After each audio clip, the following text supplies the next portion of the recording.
মিছিল, সভা, সমাবেশ, বিক্ষোভ, প্রতিবাদ, প্রতিরোধ, হরতাল, অবরোধ, বলা হয় এসবই গণতান্ত্রিক অধিকার। যে কোনো নাগরিকের এই ধরনের কর্মসূচি পালন করার অধিকার আছে।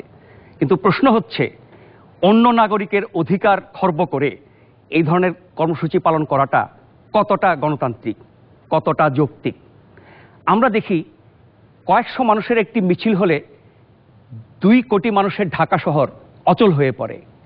কোনো দল বা ব্যক্তির স্বার্থে ডাকা কোনো হরতাল বা অবরোধে 16 কোটি মানুষের দেশ স্তব্ধ হয়ে যায়। তাহলে এই ধরনের কর্মসূচি পালন করা দেশের জন্য, জনগণের জন্য কতটা কল্যাণকর? যখন সেটা ক্ষতিকর হয়ে যায় অন্য মানুষের জন্য, তখনও সেটাকে তার অধিকার বলা যাবে কিনা, এমন সব নানা প্রশ্নের উত্তর খুঁজব আমাদের আজকে নির্বাচিত খবরে।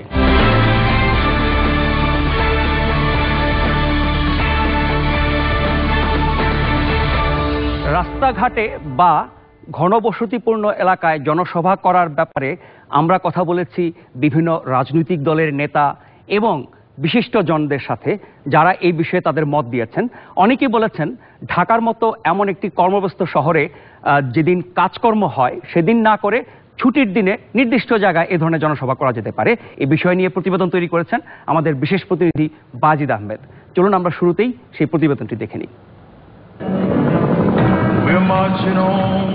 প্রাচীনকাল থেকেই সভা সমাবেশ সহ নানা কর্মসূচি পালন করে আসছে বিভিন্ন রাজনৈতিক দল ও সামাজিক সংগঠন। এসব কর্মসূচির আয়োজন হতো মাঠ, খোলা ময়দান, মিলনায়তন, এমনকি শহরের বড় রাস্তায়।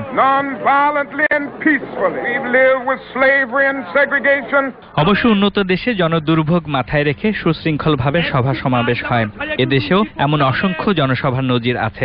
বঙ্গবন্ধুর 7ই মার্চ ও 10 জানুয়ারির জনসভায় কয়েক লাখ মানুষের জনসমাগম হলেও তা ছিল সুশৃঙ্খল।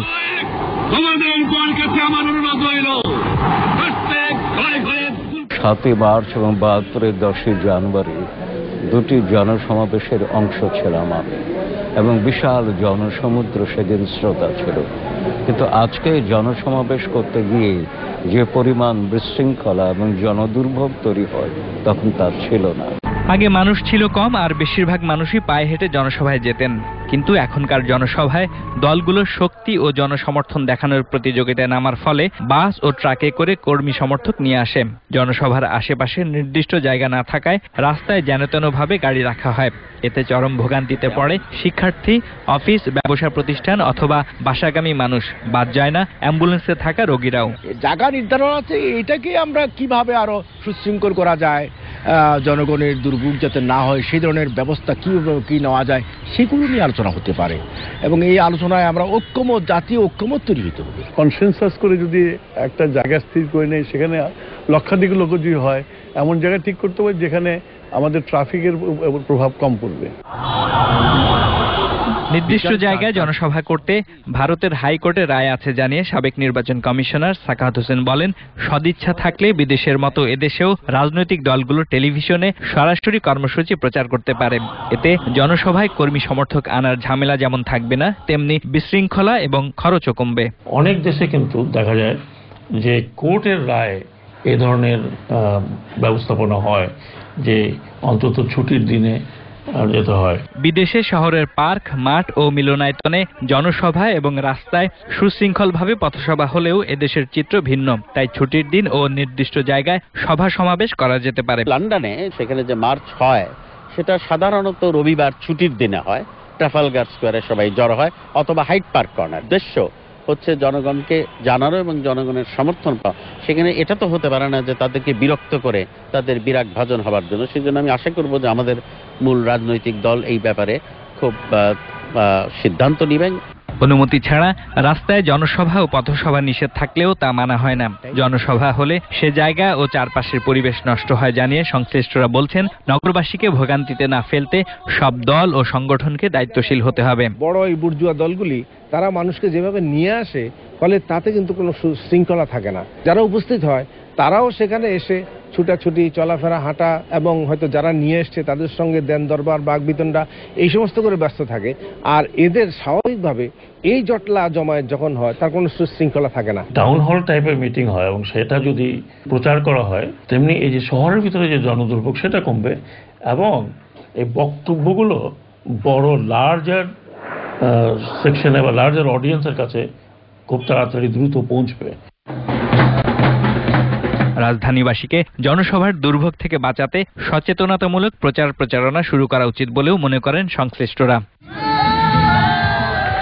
বাইজিদ আহমেদ, দীপ্ত সংবাদ, ঢাকা। নির্বাচিত খবরে আমার আজকের অতিথি তিনজন। তারা হলেন সাংবাদিক, শিক্ষক, গবেষক আফসান চৌধুরী, প্রবীণ রাজনীতিবিদ কমরেড খালেকুজ্জামান এবং মন্ত্রী পরিষদের সাবেক সচিব ডক্টর সাদাত হোসেন। আপনাদের তিনজনকে স্বাগত জানাচ্ছি আমার নির্বাচিত খবরে। আমরা নির্বাচিত খবরে আজকে মূলত আলোচনা করব সভা, সমাবেশ, মিছিল, অবরোধ এই জাতীয় যে কর্মসূচিগুলো পালিত হয় রাজনৈতিক এবং অরাজনৈতিক বিভিন্ন সংগঠনের উদ্যোগে, তাতে করে যে ধরনের সমস্যার মুখে পড়ে সাধারণ মানুষ, যে ধরনের জনভোগান্তি হয়। আপনারা জানেন ঢাকা শহরের মতো একটি জনবহুল শহরে যখন একটি বড় দলের রাজনৈতিক সভা হয় তখন গোটা শহরই আক্রান্ত হয়। যখন বড় কোনো রাস্তা দিয়ে একটা মিছিল যায় তখন ঘন্টার পর ঘন্টা মানুষ যানজটে আটকে থাকে। ফলে এই ধরনের কর্মসূচি হরহামেশা হচ্ছে এবং এসব কর্মসূচি করার অধিকারও মানুষের আছে, রাজনৈতিক অধিকার, গণতান্ত্রিক অধিকার, সাংবিধানিক অধিকার। তারপরও তো জনগণের স্বার্থটাই তো সবচেয়ে বড় রাজনীতিতে। সেক্ষেত্রে এই ধরনের কর্মসূচি কতটা যৌক্তিক মনে করছেন আপনি, আফসান চৌধুরী? আমি মনে করি যে যারা রাজনীতি করছেন বা যারা এই ধরনের সভা সমিতি করেন তাদের মধ্যে জবাবদিহিতার বিষয়টি নেই বা কম। তারা মনে করেন না যে জনগণকে এই বিষয়ে কোনো উত্তর দিতে হবে, এবং সেটা সরকারি দলই হোক বিরোধী দলই হোক, তারা কেউই এই আওতায় পড়ে। আমি মনে করি এটা যেহেতু বাংলাদেশে যারা রাজনীতি করেন বা যারা প্রধান অবস্থায় আছেন তারা সবাই অবস্থাপন্ন ক্ষমতাবান মানুষ, তাদের মধ্যে বাংলাদেশের চালচালনের কাঠামোর মধ্যে জবাবদিহিতাটা কম। আমি নিজে আমরা একটা গবেষণা করছি পরিসরের উপরে, যে পরিসরটাকে মানুষ কিভাবে দেখে। তো আমরা দেখতে পাই, আপনারা যদি নিজেও যান, আমরা তো ফিল্ড স্টাডি করে দেখেছি বাংলাদেশের সবচেয়ে বেশি কম পরিসর পায় বাংলাদেশে যারা হাঁটে। কারণ কি? কারণ আপনার শহরে সুযোগ নাই, পরিসর নাই। তো পুলিশের মতে যে কোনো একটা শহরে 25 ভাগ জায়গা রাস্তার জন্য ছেড়ে দেওয়ার কথা, সেখানে বাংলাদেশে ঢাকা শহরে 25 ভাগ নাই। কত আছে? 7 ভাগ। 7 ভাগের মধ্যে কতটা ব্যবহার করা হয়? ব্যবহার করা হয় 1 ভাগ। তো সেইটা যদি হয় তাহলে আপনি মানে হাঁটার জন্য ব্যবহার করা হচ্ছে, হাঁটার রাস্তা ব্যবহার করা, সব ধরনের ব্যবহার মিলে, সব ধরনের ব্যবহার মিলে। তার মধ্যে আপনি যদি মনে করেন যারা ভোগ করছে, তাহলে আপনি এমনি যে 25-এর বদলে 7, 7-এর বদলে 1। তো মানুষ যদি সভা সমিতি নাও করে তাহলেও কিন্তু এটা জঞ্জাটের শহর হয়ে গেছে। দ্বিতীয়ত হচ্ছে না, যানজট তো এমনিতেই আছে, কিন্তু এই ধরনের কর্মসূচির কারণে সেটা, এই ধরনের কর্মসূচি যারা করছেন, এই ধরনের কর্মসূচি তারা মনে করছেন এটা তাদের অধিকারের অংশ। তারা যাদের কষ্টটা হয় তাদের অধিকারের ব্যাপারে সচেতন না, বা মনে করেন না সচেতন হওয়ার দরকার আছে। এই কারণ হচ্ছে উনি যে অবস্থাপন্ন, উনি যে বড় লোক, উনি যে গাড়ির মালিক, উনি এটা তো উনাকে রক্ষা করতে হলেও তো উনাকে এই রাজনৈতিক সভা সমিতি করতে হবে।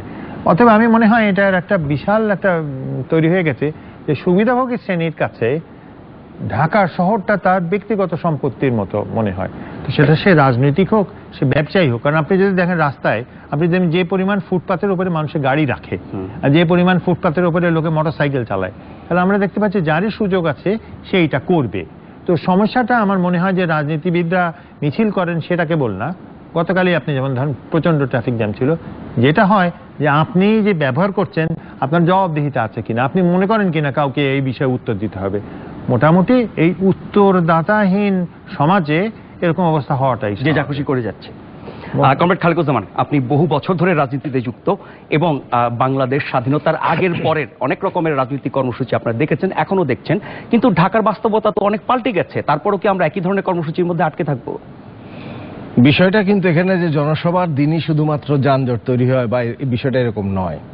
প্রতিদিন এখানে জনসভা হয় না, কিন্তু এখানে রাস্তার চেয়ে আমাদের গাড়ির সংখ্যা বেশি, গণপরিবহনের চেয়ে প্রাইভেট কার বেশি, এবং মন্ত্রীরা যখন চলাচল করে তখন একটা যানজট তৈরি হয়।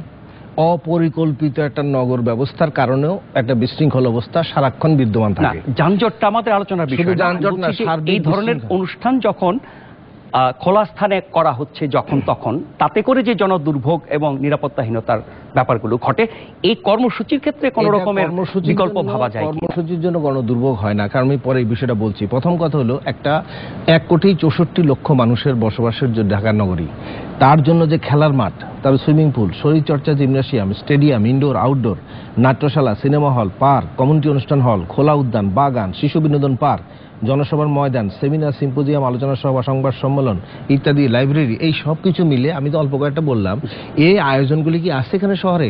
নাই। তাহলে পরে এখন একটা সময় আমাদের বাংলাদেশের রাজনৈতিক সংগ্রামের ইতিহাসের সঙ্গে পল্টন ময়দানের নামটা যুক্ত আছে কি? পল্টন এখন সেখানে জনসভা মাঝে মধ্যে কোথায় মিটিং করা যাবে? আগে পল্টন ময়দানে জনসভা, খোলা মাঠ ছিল, সেই মাঠের মধ্যে জনসভা হতো এবং সেখানে পয়সা দেওয়ার কোনো ব্যাপার ছিল না, আবার শাসকদের অনুমতি নেওয়ারও ব্যাপার ছিল না, যদিও একটা স্বৈরতান্ত্রিক শাসন ছিল। এখন 1 লক্ষ টাকা নাকি এটা ওইখানে ব্যবহার করতে হলে পয়সা দেওয়া লাগে। তো এখন প্রথম কথা হলো যে এই ধরনের মাঠ সেটা তো থাকতে হবে। তাহলে জনগণের যে জনসভা, সেই জনসভাটা কি? সেটা হলো এইটা রাজনৈতিক চেতনা বিকাশের একটা অত্যন্ত সর্ববৃহৎ আয়োজন। এটা হচ্ছে সচেতন ঐক্যবদ্ধ একটা কর্মপ্রয়াস। এটা হচ্ছে রাজনৈতিক জনগণ, কর্মী, নেতৃত্ব, তাদের জীবন্ত সংযোগের একটা প্রক্রিয়া এবং একটা জনগণের মধ্যে মেলবন্ধন। এটা টেলিভিশন থেকে হয় না, এটা শুধুমাত্র ওই খবরের কাগজ ইন্ডিভিজুয়ালি পড়ে এটা হবে না। তাহলে এই যে প্রক্রিয়া, একটা সামাজিক আদান প্রদান, মত বিনিময়, একটা জনগণের সঙ্গে এবং রাজনৈতিক কর্মী, নেতৃত্ব, তাদের একটা সংযোগ, এই সমস্ত কিছু মিলে রাজনৈতিক সংঘশক্তি, রাজনৈতিক একটা প্রতিবাদের শক্তি, রাজনৈতিক চেতনা বিকাশ, এই সমস্ত কিছুর সঙ্গে যুক্ত। তাহলে কেন এই সমস্যাটা হচ্ছে? এই সমস্যাটা উদরপিণ্ডি ভুদুর গাড়ি দিয়ে চাপানো হচ্ছে। ফলে এটা যেহেতু যদি বলছি যে আমরা নালে প্রেস ক্লাবের সামনে নালে বুঝলাম যে এটা মিটিং এর জন্য হয়েছে, মিরপুরে জট কেন? বা সেই সময় উত্তরা জট কেন? অন্য কারণ, সেই সময় সদরঘাটে কেন না? তাহলে এটা পার্টিকুলার কারণ না। প্রথম কথা, তাহলে জনসভার জন্য জায়গা দিতে হবে। তাহলে সব দেশেই তো সেই ধরনের জায়গা তো আছে। তাহলে সেই জায়গায় আমরা যেটা দেখি সেটা হলো, যেমন ধরেন কলকাতায় গড়ের মাঠ আছে, বা রামলীলা দিল্লিতে আছে, এরকম একটা দুইটা বহু এরকম মাঠ আছে, বা এর সঙ্গে যদি আমাদের হাইড পার্ক আছে, ট্রাফালগার স্কোয়ার আছে, আমাদের সোহরাওয়ার্দী উদ্যান আছে, পল্টন ময়দান আছে। সোহরাওয়ার্দী উদ্যানে জনসভার জায়গা নাই। তাহলে এক সময় যে 7ই মার্চের যে ঐতিহাসিক ভাষণ যেই সোহরাওয়ার্দী উদ্যানে হয়েছিল, আজকে কি সেরকম পরিস্থিতি এখানে আছে? ফলে একটা শাসকরা ফরাসি বিপ্লবের পর থেকে তারা এটা ধরে নিয়েছে যে এই জনগণের যদি মেলবন্ধন হয় বা জনসমাবেশের জায়গা যত বেশি থাকবে, তত বিপদ হবে শাসকদের জন্য, এবং গণ অভ্যুত্থানের সম্ভাবনা তৈরি হয়, গণসচেতনতা বৃদ্ধি পায় এবং শাসক শ্রেণী একটা অস্বস্তি বোধ করে। তখন থেকে এই ধরনের খোলা ময়দান, সেগুলিকে সীমিত করার একটা প্রক্রিয়া শুরু হয়েছে। তারপরেও সেগুলি আছে। তো আমার প্রশ্ন হলো যে এখন আপনি তো মাঠ সেটা করে দিলেই তো হয়, তাহলে পল্টনটাকে কেন সেখানে বাজার বানালেন? আপনার মনে আছে সাদেক হোসেন খোকা যখন মেয়র ছিলেন, তখন ঢাকার 7টি জায়গাকে নির্দিষ্ট করে দেওয়া হয়েছিল জনসভার জন্য, কিন্তু আমরা সেগুলোতে জনসভা করতে দেখিনি খুব একটা। এর বাইরে অনেক বেশি হয়েছে। অনুমতি নেওয়া হয়, কখন অনুমতি ছাড়াও হয়। রাস্তাঘাটে যখন তখন লোকজন নেমে যাচ্ছে, যে কোনো সংগঠনের ব্যানারে। ওরকম কোনো জায়গায় তৈরি হয় নাই। যেমন আমাদের এই যে সেক্রেটারির উল্টা দিকে ওখানে একটা বলছিল ওই যে মুক্তাঙ্গন, কি বললো যে মুক্তাঙ্গনে গিয়ে আপনার, তারপর দেখা গেল সমস্ত গাড়ি ওটার মধ্যে পার্ক করা আছে, আর বললো কি সেক্রেটারি এটা নাকি আওয়াজ গেলে আমাদের কর্মকর্তাদের, মন্ত্রীদের নাকি কাজ করতে অসুবিধা হয়। তাহলে আপনি জায়গাটা দিলেন কোথায়? সচিবালয়ের বিষয়টাতে আমি একটু ডক্টর সাদেক হোসেন আপনার কাছে আসি। আপনি প্রশাসনের শীর্ষ পদে ছিলেন এবং সরকারের যত রকমের ব্যবস্থাপনা এবং নিয়ন্ত্রণ বলেন, সুবিধা দেওয়া বলেন, সবকিছু সম্পর্কে আপনার জানা আছে। যেদিন কাজকর্ম চলে, আমরা বলছি ওয়ার্কিং ডেতে, সেরকম একটি দিনে যখন ঢাকার প্রাণকেন্দ্রে কোনো দল বা সংগঠন কোনো কর্মসূচি করে, এটা কি খুব বেশি যুক্তিপূর্ণ মনে করেন আপনি? না তার জন্য নির্দিষ্ট দিন এবং স্থান থাকা দরকার? কিছুটা বলেছেন কমরেড খালেকুজ্জামান স্থানের কথা, আপনি কি দিনটাকে সমর্থন করেন যে শুক্রবার, শনিবার বা ছুটির দিনে? দেখেন, পলিটিক্যাল অ্যাক্টিভিটিস তো এরকম, দিন ঠিক করবেন, তারপরে স্থান ঠিক করবেন, এই অসুবিধা ওই অসুবিধা এগুলি দিয়ে চলবে না। একটা হলো যে একেবারে খুব সাজিয়ে গুছিয়ে যে পলিটিক্যাল অ্যাক্টিভিটিসগুলি হয়, সেটা তো ইঞ্জিনিয়ার্স ইনস্টিটিউটে হয়, হয়তো কয়েক হাজার, 1,500 2,000 লোক ইয়ে করতে পারে। সেটা আমি দেখেছি যে মহানগর নাট্য মঞ্চে এগুলি তো হয়। একদম যে হয় না, পলিটিক্যাল ইয়েরা চেষ্টা করে তো আমি দেখি, কিন্তু অনেক সময় তাদেরকে আবার পারমিশনও দেওয়া হয় না, তখন তারা বলে আমি রাস্তার উপরে করব। এক অজুহাত ইয়ে হয়। কিন্তু এইখানে যেমন মুক্তাঙ্গনের কথা উনি বলছেন, মুক্তাঙ্গনটা তো আমি দেখলাম যে কখন কিভাবে হারিয়ে গেল বুঝাও গেল না। মুক্তাঙ্গন কিন্তু ইফ ইউ রিমেম্বার 28শে অক্টোবর 2006 সালের যে মোমেন্ট অফ ডেস্টিনি যেটাকে আমরা বলি, যেটা ঠিক হয়, এটা কিন্তু মুক্তাঙ্গনে হয়েছে রাত্রে 1টা বা 1:30টার সময়। তৎকালীন মানে যারা তখন তো তত্ত্বাবধায়ক হয়েছে, জাস্ট মাত্র ছেড়ে দিয়েছে, ইমিডিয়েট আগে শাসক গোষ্ঠী অর্থাৎ জোট যারা, তারা কিন্তু ওইখান থেকে রাত্রে 1টা 1:30টার সময় তারা ওইটা ছেড়ে চলে গেছে। তাদের কিন্তু রাস্তায় ওইখানে শেষ, রাস্তায় তাদের যে প্রাবল্য, রাস্তায় যে তাদের শক্তিমত্তা ওইখানেই শেষ হয়ে গেল। এইটা তখন বর্তমান যে মহাজোট বা যদি আওয়ামী লীগ ধরেন, আমার খেয়াল আছে নানক এবং তার যে তারা এটা দখল করে ফেললো। এইটা যখন দখল হয়ে গেল তখনই কিন্তু অন্য গভর্নমেন্ট পার্টিরা কিন্তু শেষ মোটামুটি। কিন্তু তারপরে মুক্তাঙ্গন কেন বন্ধ করে দেওয়া হয়েছে এটা তো তখন আমি অবশ্য সরকারে নাই, আমার জানা নাই। আমি এখনো মনে করি যে এটা ভালো ছিল। আমি কিন্তু এরকম শুনি নাই যে সরকারি কর্মকর্তা বা মন্ত্রীদের অসুবিধা হয়। মুক্তাঙ্গনের আপনার ওইরকম ভিতরে যেত না। মুক্তাঙ্গন বিকালের দিকে যখন হয় তখন তো সচিবালয় হয়েছে। আসলে আমাদের কালচার যে একজন বললেন বোধহয় খালেকুজ্জামান সাহেব এবং আমরা কিন্তু যে কোনো ইস্যুতেই রাস্তাঘাট বন্ধ করে দেওয়াকে আমরা কিছু মনে করি না। রাস্তাঘাট করি না বলেই মানুষ এই যে কালকে এখন তো 12টা হয়ে গেছে, এই যে কালকে যেমন এই গত রোববার আপনার উত্তরা থেকে কেউ এদিকে আসতে পারে নাই। আমার বাসা ওইদিকে, আমাদের বের করা পথঘাট সব বন্ধ করা। কি হয়েছে এখান দিয়ে মানুষ হেঁটে যাবে তবলিগের ভালো, আমরা ধর্ম ভীরু মুসলিম, আমরা এটা শ্রদ্ধা করি, কিন্তু রাস্তায় লোক হেঁটে যাবে এইটা কন্ট্রোল করা যাবে না। এবং এত শান্তিপ্রিয়, এত সুন্দরভাবে এরা যায়, ফুটপাতে দিয়ে যদি করে, আমি কোনো অসুবিধা কিছু দেখি না। কিন্তু আপনার গাজীপুর থেকে এদিকে আসা বন্ধ, এদিক থেকে ওইদিকে যাওয়া বন্ধ। এক একটা আনন্দ ঘন দিন। কেনেডি আসলো, একটা ক্লিন্টন আসলো, একটা আনন্দ ঘন দিন। আমাদের সব বন্ধ হয়ে গেল। তখন আমি সরকারি চাকরি করি, নিরাপত্তার নামে আমরা এক একটা অজুহাত নিরাপত্তার না, হ্যাঁ তখন নিরাপত্তার নামে হয়।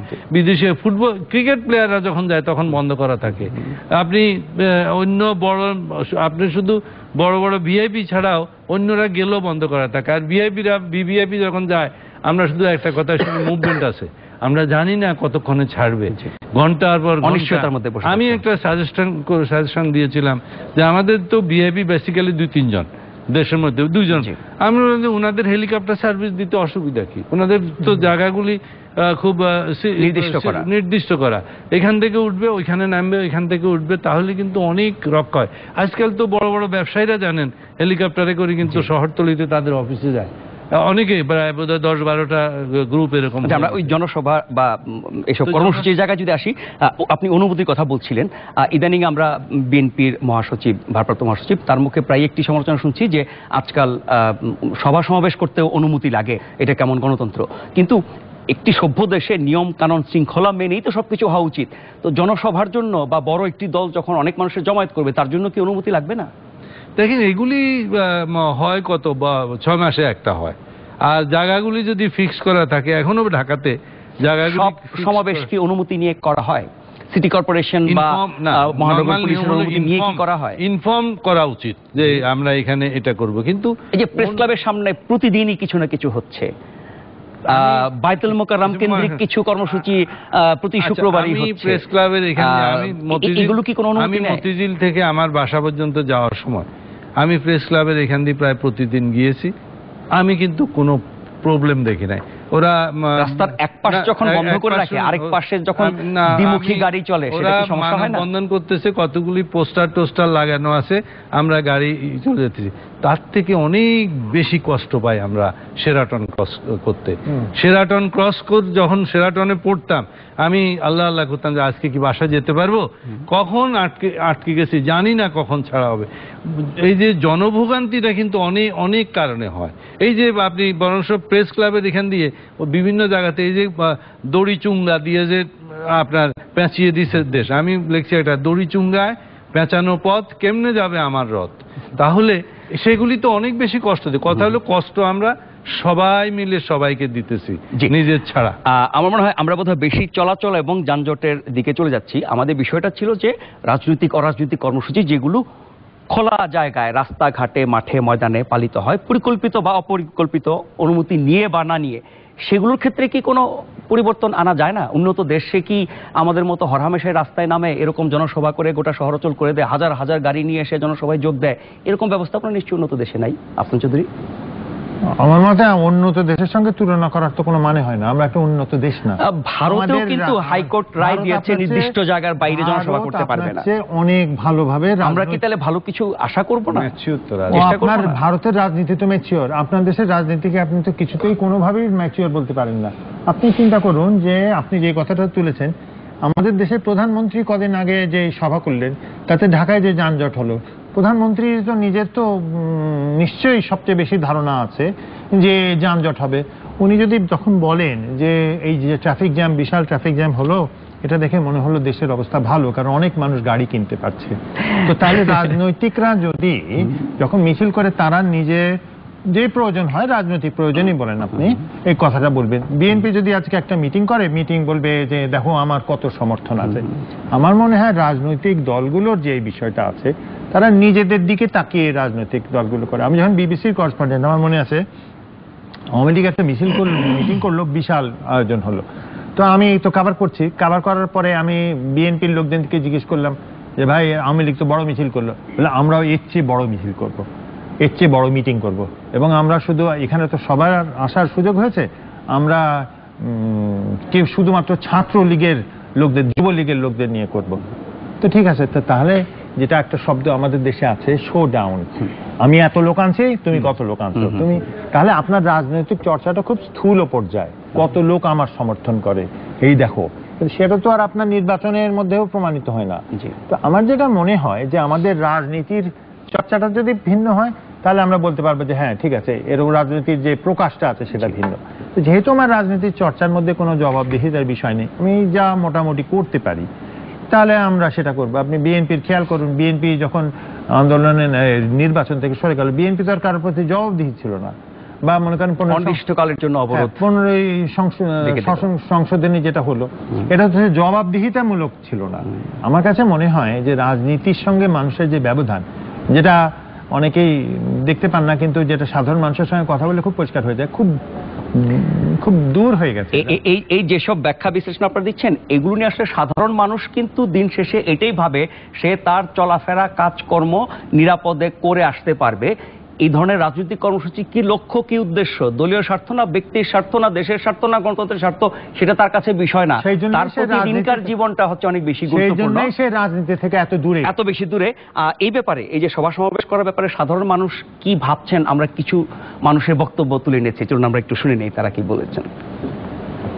রাজনৈতিক দলগুলো মনে করেন যে এই রাজনৈতিক সমাবেশগুলো জনগণের জন্য, সো আমার এক্সপেকটেশন থাকবে as a citizen of Bangladesh যে ওনারা যাতে এই সমাবেশগুলো একটা পার্টিকুলার প্লেসে, যেমন হতে পারে সেটা সোহরাওয়ার্দী উদ্যান, হতে পারে যে রাস্তার ভেতর না, হ্যাঁ, যাতে করে আমাদের যানজট না লাগে, এবং তাদেরকে ওই বিষয়টা খেয়াল রাখতে হবে যে কোন সময়টা বেছে নিলে যানজটটা হবে না। আয় রোজগার করতে হয়, উপার্জন করতে হয় আমাদের পরিবার পরিচালনা করার জন্য, কিন্তু এই মিটিং মিছিল এইগুলোর ফেতনার কারণে আমরা আমাদের প্রয়োজন মেটাতে পারছি না। রাজনীতি করবে এটাই স্বাভাবিক, দেন প্রত্যেকটা দেশে আছে, কিন্তু একটা নির্দিষ্ট জায়গার মধ্যে করুক। এটা তো আমাদের অনেক প্রবলেম, রাস্তাঘাটে যে ধরনের জ্যামজটটা হয়, প্রবলেমটা ফেস করতে হয় আমাদেরকেই। রোড চলাচলের কোনো ভাব নাই, কোনো কিছুই নেই, মানে এটা আমার আবেদন সরকারের কাছে যাতে এটা মনে করেন যে বন্ধ হয়ে যায়। ঢাকা শহরে নগরবাসী এমনি জ্যামে আটকায়, তারপরে যদি তারাও এর কারণ হন তাহলে ব্যাপারটা খুবই দুঃখজনক।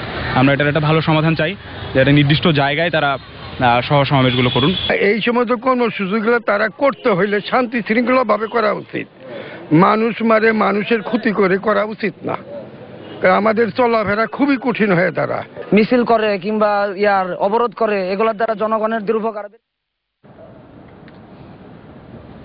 কমরেড খালেকুজ্জামান, অনেকের কথায় যে কথাটা এসেছে যে নির্দিষ্ট সময় এবং নির্দিষ্ট স্থান, এর আগে আমাদের যে যারা বিভিন্ন মতামত দিয়েছেন তাদের কথা আসছি, প্রথম যেটা আসছে সবার জন্য অনুমতি নিতে হবে, এটা একটা ঔপনিবেশিক মানসিকতা।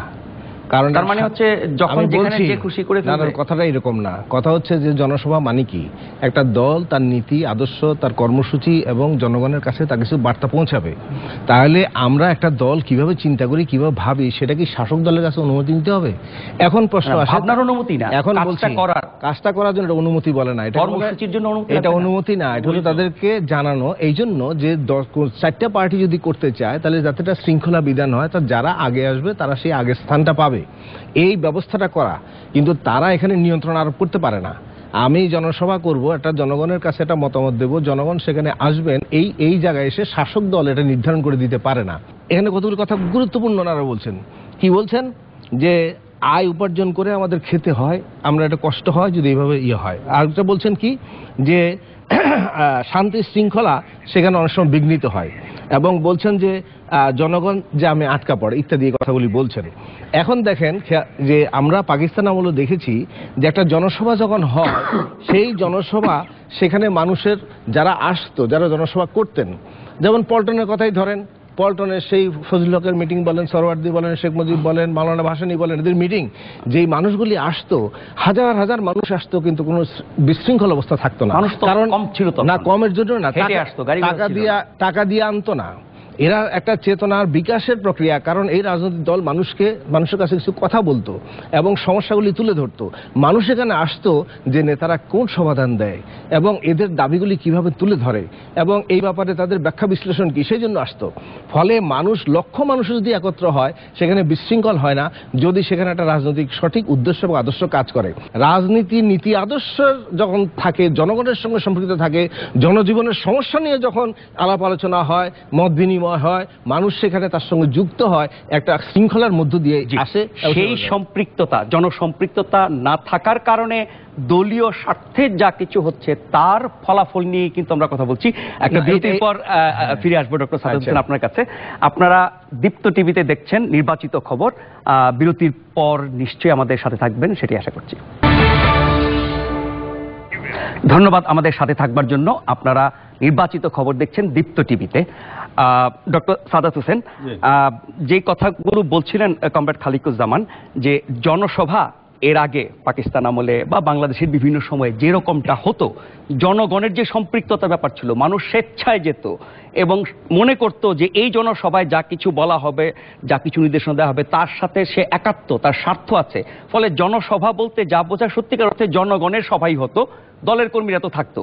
এখন যেসব হাজার হাজার লক্ষ লক্ষ মানুষের জমায়েত দেখি, এগুলোকে কি জনসভা বলা যায়? না, এটাও আবার ঠিক নয় যে তারা জনগণের একটি অংশ, কিন্তু সাধারণভাবে জনগণ বলতে আমরা যেটা বুঝি সেরকম মানুষের সমাগম কি হয়? যারা তাদেরকে আনে, যে পার্টি তাদের শোডাউন করতে চায়, তারা কিন্তু স্বীকার করবে না যে তাদের বক্তব্যের মধ্যে জনসম্পৃক্তি ছিল না, তাদের বক্তব্য একটা ফাঁফা বলি ছিল, মেটো হাওয়াই কথা ছিল, এটা তারা বলবে না। তাদের জনগণের সাধারণ তাদেরকে জিজ্ঞেস করলে তারা বলবে যে এটা জীবন মরণের ব্যাপার। আপনি তাদেরকে যখন জিজ্ঞেস করবেন যে আপনি এরকম রাস্তাঘাট করলেন, বলে এটা মানুষের জীবন মরণের ব্যাপার, এখানে আমাদের এমন সব বক্তব্য দিতে হয়েছে মানুষ যেটা তার জীবনকে করে। অথবা আরেকটা জিনিস বলবে, দেশের স্বার্থে, এটা জাতীয় সমস্যা। আমরা জিজ্ঞেস করেছি আমাদের বন্ধু বান্ধবরা যারা পলিটিক্স করে, যখন তাদেরটা জিজ্ঞেস করেছি যে তোমরা এই অবরোধ বা এই হরতালের বিপক্ষে বলতেছ, তোমরাও তো ওই সময় হরতালই বলছে, তখন তো প্রয়োজন ছিল, তখন দেশের কল্যাণে সেটা প্রয়োজন ছিল। ওই যে যার মতো করি বলে। আর এটাও ঠিক যে আপনি যতই বলেন একটা জনসভা আর কনসার্ট কিন্তু অনুষ্ঠান এক না। কনসার্ট অনুষ্ঠান তো আপনি এখন ঢাকা থেকে উত্তর দিকে নিয়ে আর্মি স্টেডিয়ামে ঢুকিয়েছেন, সেখানে কিন্তু স্টেডিয়ামের ভিতরে হচ্ছে, বাইরে গাড়ি ঘোড়া একটু অসুবিধা হয়, কিন্তু 100% অসুবিধা হয় না।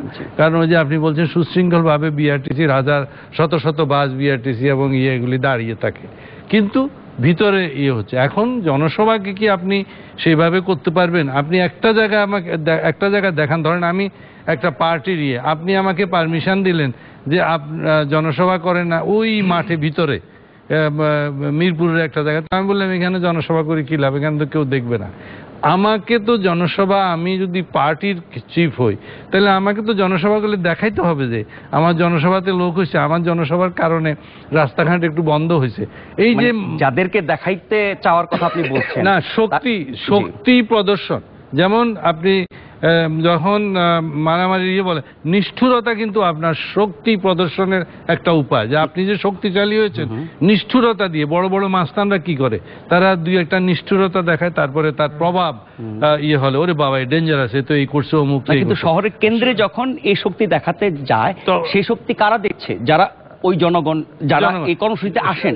কিন্তু সারা দেশের মানুষকে দেখানোর জন্য তো গণমাধ্যম আছে, টেলিভিশনে তো সবাই দেখছে। কিন্তু সেই দিন জনগণ টের পাইলো যখন এরকম আটকে গেল যে কমরেড খালেকুজ্জামান সাহেবের একটা পার্টি আছে যেটার নাম বাসদ, এবং সেটাও বড় পার্টি। ওরা বলে আজকে কিন্তু বাসদ রাস্তা আটকাইছে, আজকে তো চলতেই পারে না। তারা কি ওই দলটাকে তখন ভালোবাসবে না ঘৃণা করবে?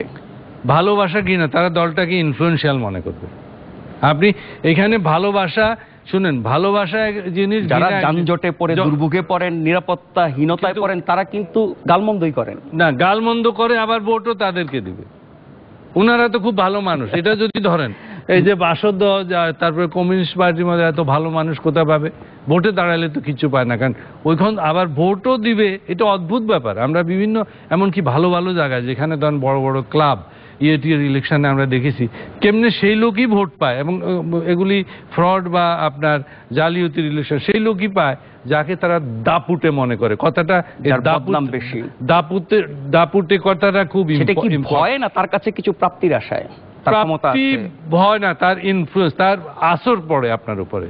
যে আজকে ফার্ম গেটের এখানে পুরো রাস্তা ঢাকা আটকে গেছে, কারণ জাসদে মিটিং করতে পারুক ওনারা এরকম একটা মিটিং যে আটকায় ফেললো পুরো ইয়ে, তাহলে দেখবেন খুবই হবে। এখন জায়গা তো আছে, আমি তো আপনাকে 5টা-6টা জায়গা দিতে পারি যে এগুলিতে আপনি মিটিং করতে পারেন, কিন্তু যখনই আপনি সেই জায়গাটা রাস্তার থেকে বেশি দূর হবে না, ওই রাস্তাতে কিছু এফেক্ট পড়বে। আমি তো আপনাকে উদাহরণস্বরূপ বললাম, ইস্তেমার ইয়ে তো সবচেয়ে শৃঙ্খল, কিন্তু আপনার যতই বলেন সেখানে তো ট্রাফিক জ্যাম হয়। যত সংখ্যক মানুষ এসেছে সারা দেশ থেকে, সেই তুলনায় কি শহরের উপর তেমন কোনো প্রভাব পড়েছে? কারণ এটি ওই এলাকার বাইরে আজকে বা উত্তর দিক থেকে কোনো গাড়ি আসতে পারে না, এবং তারা এত শৃঙ্খলা, তাদের জন্য আলাদা জায়গা আছে, 12,000 পুলিশ সেখানে তাদেরকে ইয়ে করে। তারপরও কিছু এফেক্ট হবে।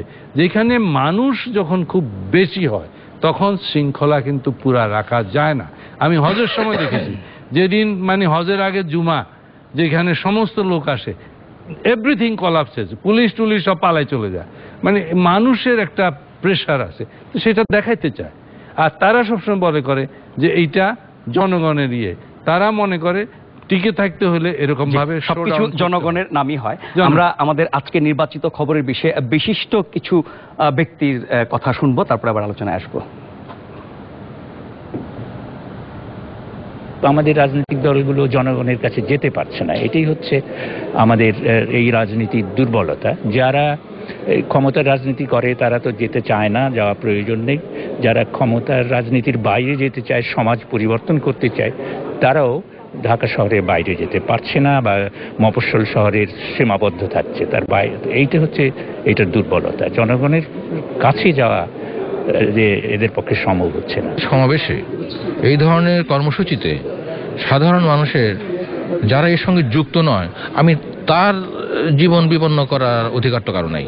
তো সুতরাং এই যে রাস্তাঘাট বন্ধ রেখে যে এই ধরনের কিছু করা, এটা এক ধরনের মানবাধিকার লঙ্ঘনের মধ্যে পড়ে। অন্যদের ক্ষতি না করে, চলাচলের ক্ষতি না করে চেষ্টা করব আমাদের বিষয়টা জানাতে, এবং এটা করা যায়, এটা বিদেশেও করে, সব জায়গায় করে। আমার বিষয়টা যদি ইন্টারেস্টিং হয় তাহলে ডেফিনেটলি মানুষ এগিয়ে গিয়ে দেখবে একটু ওরা কি বলছে। আমি যদি মানুষকে আটকাইয়া বলি এটা শুনতে হবে, তাহলে তো এটা ঠিক হবে না। রাস্তার উপর অধিকার কিন্তু সকলের। যিনি প্রতিবাদ করছেন তার যেমন একটা অধিকার আছে, যিনি ওই প্রতিবাদের অংশীদার নন, তিনি অন্য পেশায় আছেন, অন্য কাজে যাচ্ছেন, তারও একই অধিকার আছে। তা আমি ব্যক্তিগতভাবে মনে করি একটি গণতান্ত্রিক দেশে যেহেতু প্রতিবাদ মিছিল এগুলো হবেই, সেজন্য যারা এগুলোর আয়োজন করবে তাদের জন্য সরকারই উচিত নির্দিষ্ট কিছু জায়গা করে দেয়া। আফসান চৌধুরী নির্দিষ্ট জায়গা করে দেওয়ার কথা বললেন, আর অনেক রকমের বক্তব্য এসেছে। আমি জানি না, নির্দিষ্ট জায়গা করে দিলে তো মানুষের গাড়ি ঘোড়া ফুটপাতে রাখতো না। তো আমার মনে হয় যেটা সাদাত ভাই যে কথাটা বললেন, এমন একটা পর্যায়ে আমাদের চলে গেছে নির্দিষ্ট করার কথা জাহাঙ্গীর ভাই বললেন, কিন্তু নির্দিষ্ট করাটা বোধহয় সম্ভব হবে না। কারণ রাজনীতিতে মিছিল যেটা হয়, মিছিলটা কিন্তু মানুষের কাছে কথা বলার জন্য কেবল হয় না, মিছিলটা হয় দেখানো আমি কত সবল, আমাকে দেখো আমি। সেটাও তো এক ধরনের জাহির করা শক্তি দেখানো। সেটা রাজনীতিতে তো আমি 2006 সালে একটা গবেষণা করেছিলাম, তাতে দেখেছিলাম যে জনগণ মনে করে না যে রাজনৈতিক দল তার অবস্থার উন্নতি করতে পারবে। তো তাহলে আমি আশা ছেড়ে দিয়েছে, আশা ছেড়ে দেয়নি, তারা বুদ্ধি সেটা কি মেনে নিচ্ছে জনগণ? হ্যাঁ, মোটামুটি। বাধ্য হচ্ছে মানতে? না, বাধ্য হচ্ছে না মেনে নিচ্ছে, সেটা তো জনগণই বলবে। জনগণ মনে করে না তার অবস্থা উন্নতি হবে রাজনৈতিক দলের মাধ্যমে। অর্থাৎ দুইটা প্রধান যারা ক্ষমতায় যায়, তিনটা দল ক্ষমতায় যায়, আওয়ামী লীগ যায়, বিএনপি যায় আর সেনাবাহিনী যায়। এই তিনটা দলই আমাদের দেশে সরকারি ক্ষমতা পায়। তিনটার মাধ্যমে তার উন্নতি হবে না, তো সে নিজের অবস্থাটা দেখে। অতএব রাজনৈতিক দলের সঙ্গে কিন্তু সম্পর্কটা হচ্ছে কয়েকদিনের, অর্থাৎ যখন ভোটের সময় হয়। তো আমি জিজ্ঞেস করছি ভোট দাও কেন, আপনারা ভোট দেন কেন? তাহলে বলে ভোট দিই 2-1 দিন, বেশ একটু মজা হয়, এই হয় ও হয়, বেশ ভালো লাগে, নিজে মনে হয় আমি ক্ষমাতে পারি। কিন্তু এই যে বিচ্ছিন্নতা, এই যে রাজনীতির সঙ্গে মানুষের বৈষম্য, এইটাই কিন্তু বিষয়। তো আমাদের রাজনীতিবিদ যারা রাজনীতি দল করেন, যারা সবল ক্ষমতাশালী, তার প্রত্যেকে তো টাকা খরচ করেন। আমি আবার বলছি যে আমি একজন সাংবাদিক হিসেবে এই 4 দশক হয়ে গেছে আমার, যে যখনই বিরোধী দল আন্দোলন, এখন তো আর বিরোধী আন্দোলন এতটা হয় না, এখন তো মিছিল মিটিং এর রাজনীতি বরং কমে গেছে। আপনি যদি 20 বছর আগে দেখতেন, আমরা যখন মাঠে রাজনীতি রিপোর্টার ছিলাম, ব্যবসায়ীরা যারা সমর্থক ব্যবসায়ী তাদের কান্নাকাটি শুনেছি আমি, বলে ভাই এক এক মিটিং এর জন্য আমার 10 লাখ থেকে 15 লাখ টাকা যাবে। তো তাহলে বোঝা যাচ্ছে যে যে প্রক্রিয়াটা, আপনি বড়লোক হবেন, আপনি কিছু একটা অংশ রাজনীতির জন্য খরচ করবেন, রাজনীতি আবার আপনি দলের যাবেন, দল আবার আপনাকে ক্ষমতায় গেলে আপনাকে সুযোগ সুবিধা দেবে। এই প্রক্রিয়ার মধ্যে জনগণ কই? এই প্রক্রিয়ার মধ্যে জনগণ নেই। আজকে যদি বাংলাদেশের ব্যবসায়ীরা যে দলগুলোকে পয়সা দেওয়া বন্ধ করে দেয়, তারা মিছিল করতে পারবে একটা, তারা মিটিং করতে পারবে? তারা সরাসরি রাজনীতি করছে এখন, তো দেয়া নেওয়াটা সেটা তো আছে। এছাড়া আপনি মনে করেন কত টাকা দিয়ে আপনি নির্বাচনে সিট কেনেন, কত টাকা দিয়ে, সেটা হচ্ছে বড় কথা হচ্ছে যে আপনি ফান্ডিং করেন রাজনীতি। আপনি যেহেতু ফান্ডিং করেন, আপনি প্রাপ্তিরও এই জিনিসটা থাকে। তো তাদেরকেও তো দেখানোর বিষয় আছে যে দেখো আমরা কত লোকরে মোবিলাইজ করছি, তুমি যে 20 লাখ টাকা আমাদের দিছিলা, আমি আনছি কতগুলা। এই যখন আপনার প্রক্রিয়া হয়, তাতে তো আপনি আশা করতে পারেন না যে ওরা নির্দিষ্ট করে দিলে থাকবে। তখন মানে বিরোধী দল বলবে এই গণতন্ত্রকে নিয়ন্ত্রণ করার চেষ্টা করছে। আবার যদি সরকারি দল কোনোদিন বিরোধী দল হয়, তাহলে বলবে এই গণতন্ত্রকে নিয়ন্ত্রণ, আমাদেরকে সংকোচন করছে। আমার মনে হয় সংকটটা রাজনীতিতে, সংকটটা মিছিল মিটিং করার মধ্যে না। জি, কমরেড খালেকুজ্জামান, জনসম্পৃক্ততার কথা এর মধ্যে 3 জনের কথা আলোচনা এসেছে। এত বড় দল, এত তাদের সমর্থক কর্মী বাহিনী এবং নির্বাচনে এত ভোট পান, কিন্তু জনগণের সাথে সম্পৃক্ততাটা কেন নেই?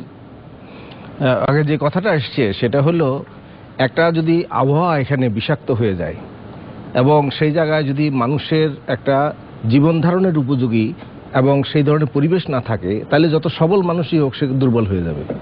তাহলে একটা হলো, যেহেতু আমাদের সমাজটা তো একক না, শ্রেণীবিভক্ত সমাজ, ফলে লুটপাটের অবস্থা যত বেশি হবে এবং যত বেশি সাধারণ শ্রমজীবী মানুষের জীবনে দুর্দশা নামবে এবং তাদের পক্ষে রাজনৈতিক শক্তি নির্মাণ করা কত কঠিন হয়ে যাবে।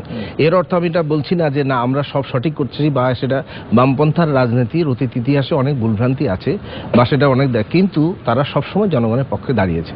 এখন এটা যে কথাটা আসছে যে একটা স্থান নির্ধারণ করার কথা তো বারবারই বলা হচ্ছে, কিন্তু দেখেন যে একটা মিছিল যদি হয় তাহলে বিকালে হয়তো একটা মিছিল হয়, আর কিন্তু সকাল থেকে এই যে আপনি মতিঝিল দিয়ে যাইতে পারবেন না, সব গাড়ি দুই পাশে আছে। এটাও কি রাজনীতির মিছিলের কারণে হচ্ছে এটা? বা সেখানে যে এই ভিআইপি রোডে যে সারাক্ষণ যে যানজট লেগেছে, এটাও কি মিছিলের জন্য হচ্ছে? এবং এরা যে বিভিন্ন ঢাকা শহরে এমন কোনো এলাকা নাই যে এলাকায় আপনি যানজটের ইয়েতে, এগুলি সব মিছিলের জন্য হয়। কিন্তু এখন আমাদের রাস্তা দিয়ে একটা মিছিল গেলে পরে যে ধরনের ত্রাস, এটা বলছি ত্রাস হয় কখন, এটা আমি আগেও বলছিলাম যে আগে জনসভায় মানুষ পিন পতন নীরবতায় কথা শুনতো, মানুষ নিজের পকেটের পয়সা খরচা করে আসতো এবং তাদের জীবনের সমস্যা তারা মনে করতো এই জনসভা আমার জীবনের কথা বলবে, আমার সমস্যার কথা বলবে, সমাধানের পথ দেখাবে, এবং সেভাবে মানুষ আসতো। কিন্তু এখন যখন শক্তির মহড়া দেখে যে এখানে এই সমাবেশ হয়েছে, মানে কখন যে মারামারি হবে, কখন যে এখান থেকে গাড়ি ভাঙচুর হবে, কখন যে সেই জায়গায় একটা অরাজক পরিস্থিতি তৈরি হবে, এই ভয় একটা মানুষের মধ্যে আছে। এটা খেয়াল করে আমাদের অভিজ্ঞতা হলে, আমরা তেল গ্যাস রক্ষার যে মিছিল, অনেক লম্বা লম্বা মিছিল করেছি, আমাদের দলেরও করেছি এবং প্রত্যন্ত অঞ্চলেও করেছি, মানুষ পানি এনে দিছে, মানুষ রাস্তার পাশে দাঁড়িয়ে তালি দিয়েছে। আর একটা কথা আপনাকে বলি, একটা সভা আমরা ওইভাবে টাকা দিয়ে আমরা সভা করতে পারি না। জনগণের কাছ থেকে টাকা সংগ্রহ করে আমাদের একটা কর্মসূচি করতে হয়, যে অন্তত কমপক্ষে কয়েক হাজার মানুষের কাছ থেকে আমাদের কর্মীরা টাকা পয়সা, কিন্তু একজনও তো এই কথা বলে না যে তোমরা এনে গিয়ে একটা বিশৃঙ্খলা সৃষ্টি করতে চেষ্টা করতেছো, তোমরা মিছিল করলে এই অবস্থা হবে। কারণ ওই সময় মানুষ জিজ্ঞাসা করে কি তোমাদের কর্মসূচি, কেন মিটিং করবা। ফলে সেই সময় জনগণের সঙ্গে যে ইন্টারাকশন হয়, তাদের সঙ্গে যে কথাবার্তার বিনিময় হয়, তাতে মানুষ এটা আশ্বস্ত হয় যে একটা সময় হয়তো 1 ঘন্টা 2 ঘন্টা, কিন্তু কথাটা এখানে আসলো কেন, কারণ এখানে আসছে এই কারণে মাস্তানি, সন্ত্রাস এবং ক্ষমতা প্রদর্শনের যে প্রতিযোগিতা, এই সব কিছু মিলে এমন একটা আবহাওয়া তৈরি করা হয়েছে যে এখন অন্যান্য সমস্ত বিষয়গুলি গৌণ হয়ে যাচ্ছে, এটা পরিণত হয়ে আসছে। আরেকটা জিনিস খেয়াল করেন, মানুষ যখন বুঝে তার সমস্যা, যেমন 71 সালে শান্তি কমিটি হয়েছিল, তারা কি বলছে, বলছে অশান্তি সৃষ্টি করতে যুদ্ধ তৈরি করে দিয়েছে। এই শেখ মুজিব গোটা দেশটারে অশান্তির মধ্যে নিয়ে গেল। মানুষ কি শান্তির পক্ষে গেছে? যায় নাই। কারণ সেই সময় মানুষ গুলি খাচ্ছে, মানুষ মরছে, নির্যাতিত হচ্ছে, রেপড হচ্ছে, ঘরে আগুন জ্বলতেছে, তারপরে মানুষ এই কথা বলে নাই। তার একটা লক্ষ্য ছিল, কারণ সেখানে সে মনে করেছে যে এটা আমার প্রয়োজনে, আমার স্বাধীনতা, আমার স্বার্থ সেটা। ফলে এখানে যে মিছিল মিটিং এর কথাটা চেয়েও বড় কথা হলো রাজনীতিকে বিশুদ্ধ করার কথা সে ভাবতে হবে। আজকে জনগণের স্বার্থের সঙ্গে তাকে সম্পৃক্ত করতে হবে। এটা বললে যদি বলে আপনারা কি করতেছেন, কথাটা এরকম না। আমরা সেই চেষ্টাটা করছি, তার সফলতা কতখানি সেটা আরেকটা বিষয়। কিন্তু এই রাজনীতি যখন আবার জনগণের স্বার্থে, যেমন আমি আগেই বলছি যে এখন একদম ব্যর্থ হয়েছে বিষয়টা তা না। আমরা যেমন বলছি যে কিরকম হয়, নারায়ণগঞ্জে একটা জনসভা আমরা করেছিলাম, এখন পুলিশ ছিল প্রথম 7-8 জন, পরে যখন সেখানে আমরা পত্রিকাও দেখছেন, আমরা একটা মিটিং বলছে যে 5,000-এর মতো লোক হয়েছে, পরে পুলিশ 50-60 জন চলে আসছে, মানুষের মারামারি এটা লাগবে এবং খাওয়া নিয়ে মারামারি হবে, চেয়ারে ছোড়াছড়ি হবে, কিন্তু পরে তারাও সেটা বলছে যে এটা আবার কোন দল। যাই হোক, এই ধরনের বিষয় আছে, নাই তা না, দৃষ্টান্ত আছে। ফলে এখানে প্রশ্ন হচ্ছে যে মানুষ আজকে এই জায়গায় গেছে, আমি দোষটা কোথায়, কোন জায়গায় আমি এটাকে আঙুলটা নির্দেশ করব। সেটা হলো এই জন্য নয় যে আমরা আসলে জনগণের স্বার্থ, জনগণের সমস্যা তাকে কেন্দ্র করে একদিন যেটা হতো, আপনি পাকিস্তানের মধ্যে অভিযোগ কেউ করে নাই, বা তারপরেও এখনো বহু জায়গায় যখন আমরা এখন যেমন ধরেন এত সমস্যা, আন্তর্জাতিক বাজারে তেলের দাম কমে গেছে, এটার দাম কমাচ্ছে না, ভোজ্য তেলের দাম কমে গেছে, এটার দাম কমাইতেছে না, এবং যত রকমের দেশ থেকে টাকা পাচার হয়ে যাচ্ছে, ব্যাংকগুলি লোপাট হয়ে যাচ্ছে। তো এই কথাগুলি একটা হলো যে ধরেন মানুষের সামনে যদি আমরা বলি, এবং জনগণের যে দুর্ভোগ, ঢাকা শহরে 35 ভাগ থাকার জায়গা নাই, টুকরিতে ঘুমায় এবং বস্তিবাসী, এবং সেখানে তাদের উপরে যে পুলিশের নির্যাতন, নিপীড়ন, এই বিষয়গুলিকে বুঝিয়ে মানুষের মধ্যে 2 ঘন্টা 3 বুঝিয়ে বলার জন্য কিন্তু আমাদের গণমাধ্যম আছে, টেলিভিশন আছে, ইন্টারনেট আছে, রেডিও আছে, পত্রপত্রিকা আছে, এবং বেশি মানুষের কাছে আপনি পৌঁছাতে পারেন এইসব মাধ্যমে। একটা কথা মাধ্যমে দিয়ে বললে মানুষ তখন একা একা শুনে, একা একা সে হতাশ হয়। আর যখন সেটার সঙ্গে দেখে যে আমার এই জনসভার জন্য না, যখন সে দেখে যে না এটার সঙ্গে একটা শক্তি আছে, এর সঙ্গে মানুষ আছে, 2 রকম জিনিস আছে। একটা হলো আমি ক্ষমতা ছাড়বো না, একটা হলো ক্ষমতার বাইরে থাকবো না, এটা নিয়ে একটা শক্তি প্রদর্শন হচ্ছে, সেই জায়গায় মানুষ আসবে কেন। আর একটা হচ্ছে মানুষ যখন বুঝবে যে না এই সমস্যা আমি একা না, আপনি টেলিভিশন একা দেখেন, আপনি একা বিচ্ছিন্ন হয়ে যান, অসহায় মনে করেন। আর যখন আপনি দেখেন যে না এর সঙ্গে বহু মানুষ, এই জন্য আমি আগে বলছিলাম একটা জনসভা মানে হলো গণকমিউনিকেশন, মানুষের মধ্যে একটা আদান প্রদান, কর্মী, সমর্থক, নেতা এবং জনগণ, তার মধ্যে একটা মেলবন্ধন, এবং এই প্রক্রিয়া, এটা ছাড়া এটা সামাজিক আন্দোলন। কথা বলছেন আপনি বলছেন না, আমি এই কথা এটা বলে শেষ করি, সেটা হলো যেমন ধরেন আপনার শরীরে রক্ত চলাচল যদি না হয় তাহলে আপনি মরে যাবেন।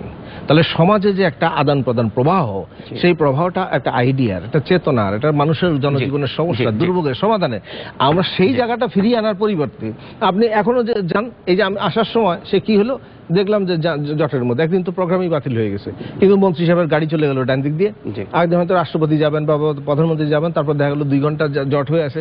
ওনারা যদি নাও করেন, তারপরে অপরিকল্পিত নগর ব্যবস্থা, সেগুলি বাদ দিয়ে সব এখন এসে যে আমরা মিটিং মিছিল করি, এই জন্য সব এটার জন্য দায়ী না, এইটা বলার এটার অংশটুকু এটা ঠিক। ডক্টর সাদত হোসেন, মোহাম্মদ জাহাঙ্গীর বলছিলেন একটি কথা যে মিছিল মিটিং করা আপনার গণতান্ত্রিক অধিকার, কিন্তু নিরাপদে সে রাস্তা দিয়ে চলাটাও আমার গণতান্ত্রিক অধিকার। অন্যের অধিকার ক্ষুণ্ণ করে কি আপনার অধিকার রক্ষা করা? এটা নির্ভর করে, এখন তো আলোচনায় ক্লিয়ার হয়েছে, আপনার যেই কারণে রাস্তাটা বন্ধ হচ্ছে বা যেই কারণে আপনার কিছুক্ষণ আপনার চলতে অসুবিধা হচ্ছে, সেটা আসলে কতদূর প্রয়োজন, কত ভালো কাজ কিনা, জাস্টিফাইড কে। যেমন ধরেন আমি আপনাকে বলি 21শে ফেব্রুয়ারি আসলে তো আপনার বাংলা একাডেমির সামনের রাস্তা বন্ধ হয়ে যাবে।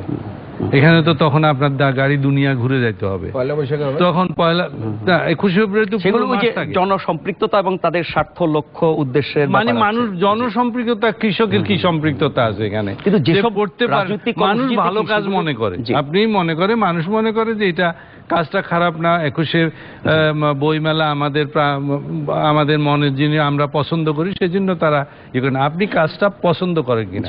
এই যে কথা বলার সময় তো আমরা বলি, কিন্তু এখানে যে শহীদ মিনার সামনে, এখানে তো সবাই ভালো ভালো লোক কথা বলছে। আমি তো উনাদেরকে অনেক সময় দেখছি ওনারা শহীদ মিনার সামনে মিটিং করছেন, সামনে রাস্তা বন্ধ করে করছেন। শহীদ মিনারের মধ্যে আপনি তাহলে মিটিংয়ে যাবেন কেন? এটাও তো তখন আমার নিজের প্রয়োজন হলে সেটা ঠিক আছে, যখন অন্যের স্বার্থ হাসে ওই যে অধিকার, আমার অধিকারটাই বড়। যারা আপনি দেখেছেন হরতালের সময় কি বলে, এটা জাতীয় সমস্যা, আরে রাখেন আপনার একদিন কষ্ট হলে কি হবে, এমনও তো আমরা শুনছি যে কিসের পরীক্ষা, এই কথাটাও আমি শুনছি। কিসের পরীক্ষা? আগে দেশ বাঁচতে দেন। তারা মনে যেভাবে দেখে, যার যেখানে যেভাবে দেখে, সে মনে করে যে না আমার এখন জীবন মরণ, দেশের সাধারণ মানুষের জন্য আমি সংগ্রাম করছি, এখানে একটু অসুবিধা হবে, আপনারটাকে একটু অসুবিধা বলে, আর তারটাকে সে মনে করে যে এটা প্রয়োজন বেশি, আপনি মনে করেন যে না আমার এটা সবচেয়ে বেশি প্রয়োজন।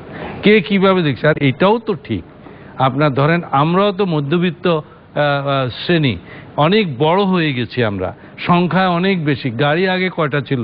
আমরা যে বাংলাদেশ হওয়ার আগের কথা বলছেন, তখন it was a provincial capital.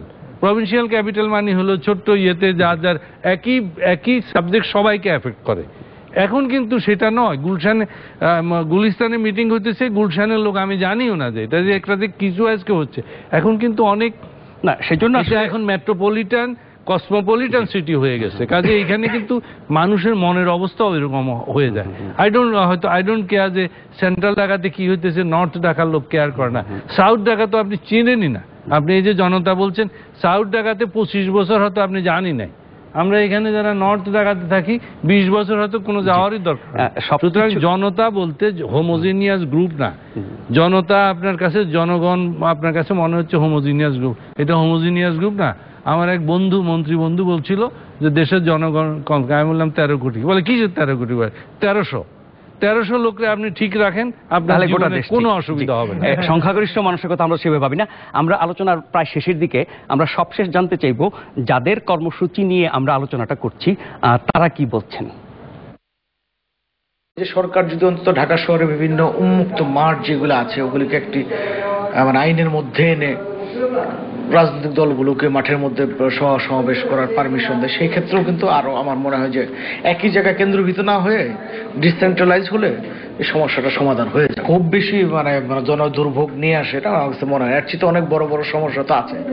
সারা বছর 365 দিনে বড় দলগুলির সর্বোচ্চ 50 দিনও না, 20 থেকে 25 দিন জনসভা করে। 20 থেকে 25 দিন জনসভার মধ্য দিয়ে একেবারে জনদুর্ভোগ চরম জায়গায় চলে যায়, এটা আমি মনে করি না। প্রথমত আমাদের ট্রাফিক ব্যবস্থার আরো যুগোপযোগী করা প্রয়োজন। সেই সাথে সভা সমাবেশ যেই যানজটগুলো বিশৃঙ্খলা যে সৃষ্টি হয়, সেখানে আরো নতুন করে এটাকে নির্দিষ্ট কিছু জায়গা তৈরি করে দেওয়া উচিত এবং রাজনৈতিক দলগুলোকে ওই জায়গাগুলোতে সভা সমাবেশ করলে এই সমস্যাটা নিরসন সম্ভব। আমি একজন সাধারণ নাগরিক হিসেবে বলবো এবং আওয়ামী লীগ একটা কর্মী হিসেবে বলবো যে এটা সরকার যদি এরকম কোনো একটা জায়গা নিশ্চয়ই আমাদের করে দিবেন, সেখানে আমরা সবাই যে আমাদের দাবি দেওয়া আছে, আমাদের আন্দোলন আছে বা আমাদের সরকারের কাছে কিছু চাওয়ার আছে, সেটা আমরা ওইখানে যেই মিডিয়ার মাধ্যমে সরকারের কাছে পৌঁছে দেওয়ার জন্য এটা করলে আমার মনে হয় ভালো হয়। যে সমাজে প্রতিবাদ করা যায় না সেই সমাজ তো অসুস্থ। কাজেই প্রতিবাদের যে জায়গা নেই সেটা বরং মানে আমাদের প্রশ্নটা তোলা দরকার যে কিভাবে এই প্রতিবাদের গলা টিপে ধরা নয়, বরং প্রতিবাদের জায়গাগুলো তৈরি করা কিভাবে যায়। তার জন্য ঢাকায় এই ধরনের রাস্তায় ছোট ছোট পথসভা করার মতো বিভিন্ন জায়গায় জায়গা তৈরি করা দরকার। সেই জায়গা যত বেশি তৈরি হবে ততই কিন্তু মানে পথচারী কিংবা ট্রাফিকের কোনো রকম সমস্যা কিংবা যানজট সৃষ্টি না করেই এই প্রতিবাদের কাজটা একসাথে চলতে পারে। ভার্চুয়ালি ঢাকা সিটিতে জনসভা করার জন্য উপযুক্ত জায়গায় উপযুক্ত মাঠ এখন নাই। ইভেন যে মুক্তাঙ্গনটা করা হয়েছিল সবার জন্যই, সেটা পর্যন্ত আজকে বন্ধ হয়ে গেছে। তো এখন রাজনৈতিক দলগুলা জনসংযোগের জন্য যাবে কোথায়? কাজেই তাদেরকে কিছুটা বাধ্য করা হচ্ছে এবং এক ধরনের নিয়ন্ত্রণে আনারও চেষ্টা করা হচ্ছে।